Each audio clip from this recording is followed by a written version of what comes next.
Hey, welcome to Reviews and Recaps. Let's get into it. So today we're going to be talking about Love and Marriage Huntsville, episode 5. The episode started with Tisha being outside talking to Kimmy on the phone about how upset she was after the conversation she had with her cousin Kiki. Kiki, of course, walked up to Tisha she's like, who are you talking about me to now? I'm like, okay, girl, you literally just proved her point that very minute by going outside to speak to Kimmy. Of course, Kiki brought up how she was upset and how Tisha talked about her business in the past. Tisha was like, I've apologized so many times about talking about your personal business with Mel. I thought we have moved past it, but you keep bringing it up. I honestly understand Tisha's perspective because if I've apologized for something so many times, if you keep bringing it up, it would just irritate me. Why can't you just let it go? Next thing, Mattel walked into Maso's office and Mattel basically said to Maso, I missed you at the book signing. And Maso was trying to find out from Mattel how that went. He was like, oh, well, it turned out it was good, but Melody didn't bring the kids. I'm like, Mattel, how many episodes in you're still talking about Melody? Let it go, honey. It was not your week. Let it go. I think he's just trying to make Mel look like the bad person. Guy, we've watched this whole season, last season, the last few seasons. We saw how you treated Mel. So don't expect sympathy from us now. Maso basically asked him, were you embarrassed? It's a kid's book and they weren't there at the signing. Mattel was like, yes. I'm like, that I believe. Of course, Maso was sympathetic to Mattel and basically says that, said that he hated that the children couldn't be there. I was basically just telling Maso about all the issues that he's had and how he has to email Mel because she does not respond to him on the phone. I'm like, go figure. Yes, email her like everyone else does, really. So guess what Mattel brought up? Mattel brought up a guy's trip to Atlanta. Now, guys, I can bet the producers asked Mattel to bring up another trip to Atlanta because they wanted to stir the pot a little bit. I'm sure Mattel did not just come up randomly with a part 2 of a trip to Atlanta when the guys went to a trip to Atlanta last time and got into all sorts of craziness. So I know for a fact, well, actually, I better not say for a fact, allegedly, I feel like that is probably what happened. In my opinion, not a fact. Maso said yes to Atlanta, a trip to Atlanta. He talked about, Tisha trusting him, so he doesn't see any issues with that. I'm like, okay. Alrighty, all right. Mattel basically then asked Maso more, a business-related question and asking about how does he feel about him buying back into Scott. And this is a company that they had previously had together. And of course, Maso was like, it's also Tisha involved and, it's their company. So, of course, she needs to speak to Tisha about it. He then proceeded to say to Mattel that, the easiest way they could get around it is by testing whether they can work together on a joint project. So the joint project they decided to work on together was on Destiny's Salon. So it sounds like they have their work cut out for them. I guess we'll all wait and see how that goes. But yeah. Next scene was with Kimmy and Maurice. Kimmy was basically telling Maurice about the conversation that happened with Kiki and Tisha and how she was on the phone to Tisha. Tisha was telling her what was going on and how Kiki walked up and was like, you're proving my exact point. And it sounds like Kimmy got where Kiki was coming from on that, because it's like, if you're saying I shouldn't have conversations with people about you, and then you proceed to have conversations with people about me, then what really is it? Anyway, Miss Destiny walked into Maurice's office and they talked about her divorce and how her financial situation changed. She also said that, she needed help, Maurice's help with, rebuilding her credit. The next thing they talked about was Destiny saying that she was on public assistance. Now, Word on the street is that is a lie. Apparently, Girl Destiny is just using it as a storyline, allegedly. So who knows what the truth is. But yeah, I was just like, public assistance.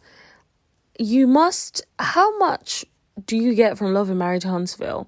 And how could you possibly be on public assistance? But, I'm not the one who calculates these things. So if you guys have any concrete word on this, let me know. But word on the street, as far as what I heard in the blogging streets, it sounds like it's a storyline.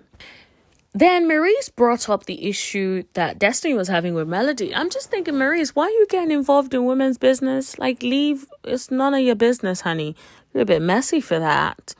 But anyways, she brought up the fact that she feels like Mel was upset that her and Tisha are friends, and that Mel basically said that she's messing with her enemy, and that a couple of days before, when she was going through a hard time, and she felt like she could not call her friend Mel, and then Maurice was like, so who did you call?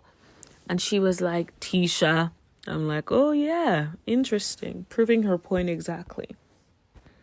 Over the next scene, there was Tisha and Maso. So Tisha was basically saying that she wants her mom to shadow Maso. Now, I don't know how Tisha comes up with all these crazy ideas. Miss Wanda does not like your husband, but you want Miss Wanda to shadow your husband so she can learn how to run a business. Do you think she can keep her mouth shut close enough for her to actually learn about handling a business from Maso, who she knows is probably cheating on you? Like, come on now. Like, I don't know how she comes up with these things. Is she oblivious? Is she dense? I don't know what it is, but I don't understand. I just don't get it. If you guys know, let me know in the comment section below. Also, so Maso brought up the fact that Mattel wants to buy back into Scott and asked Tisha what she thought. Tisha was basically saying that, she feels like Martell is a good businessman, but she does not know if she can trust Martell again because of all the things that he said about their family. And fair enough, she was like, she doesn't want to work directly with someone she doesn't trust, which I think is absolutely fair enough. I don't blame her for saying that. So essentially, I think for now, Mattel is not back into Scott. So we'll see what happens in the nearest future. Anyways, Melody and Destiny met up for lunch. Melody went to lunch and she was like, to Destiny, how are you feeling? What do you think is going on?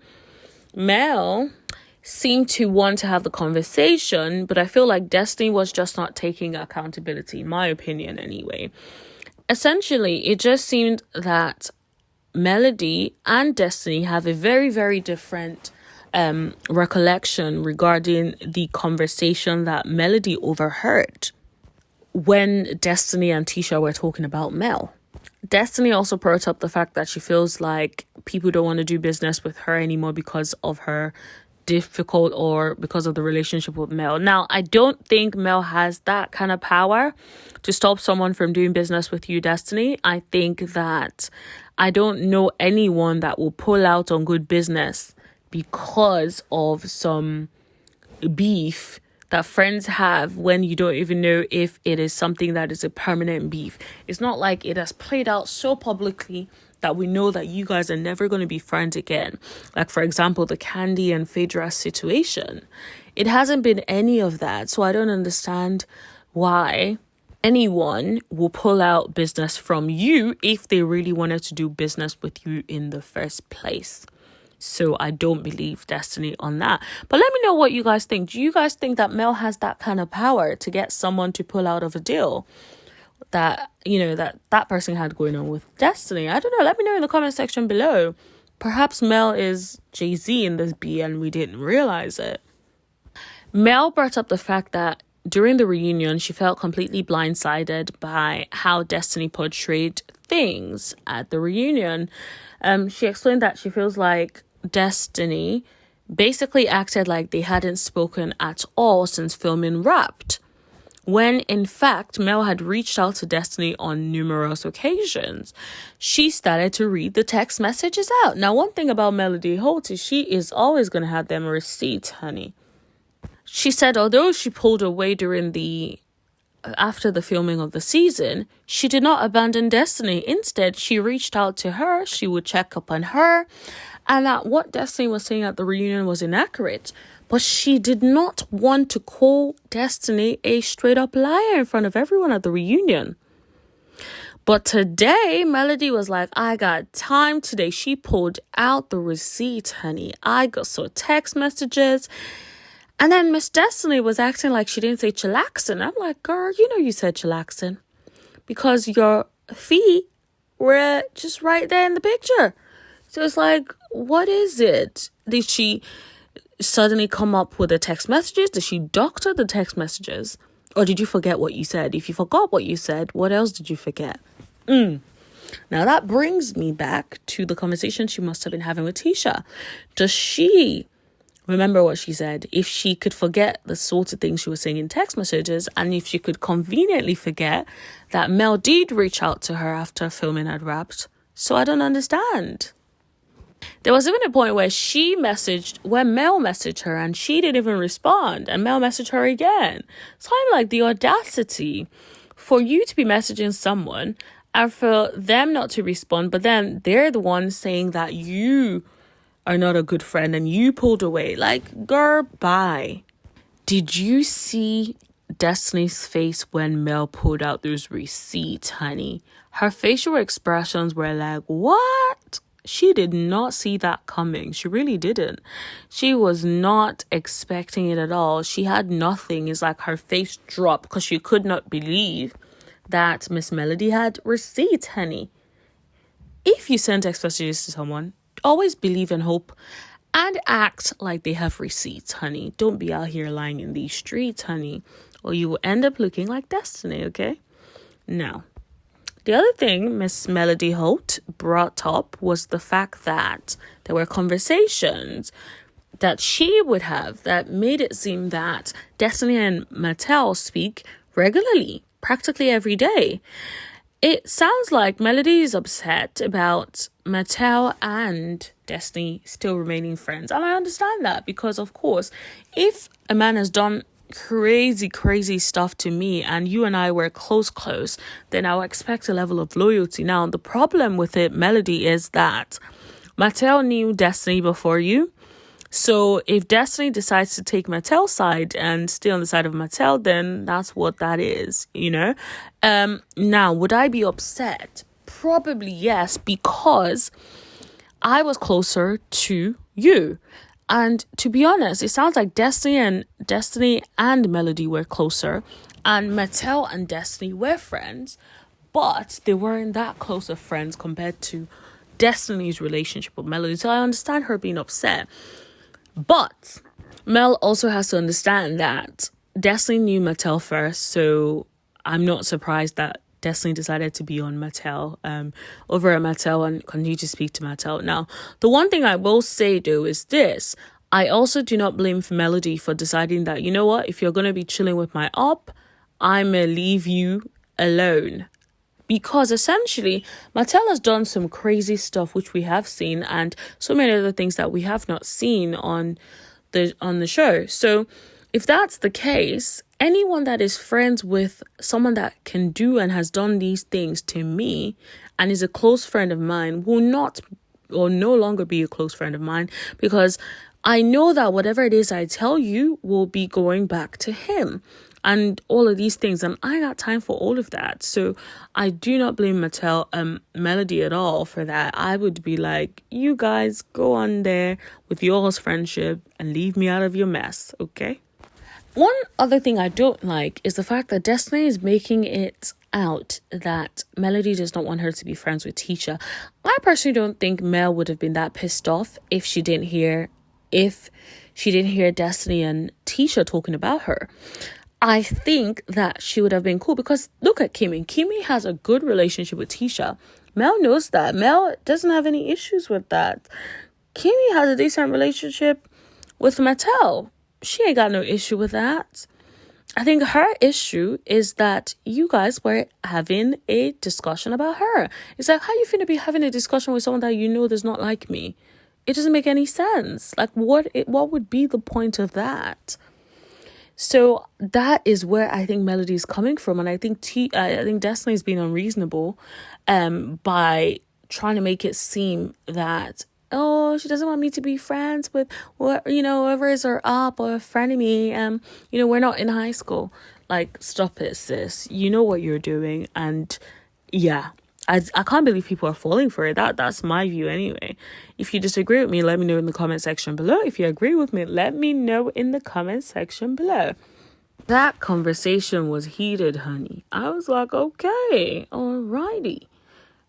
Melody left the brunch saying, I got coins to make and not friends to fake. I'm like, okay, Miss Melody Holtshire. Alrighty, we got you. You got you. And now that was that.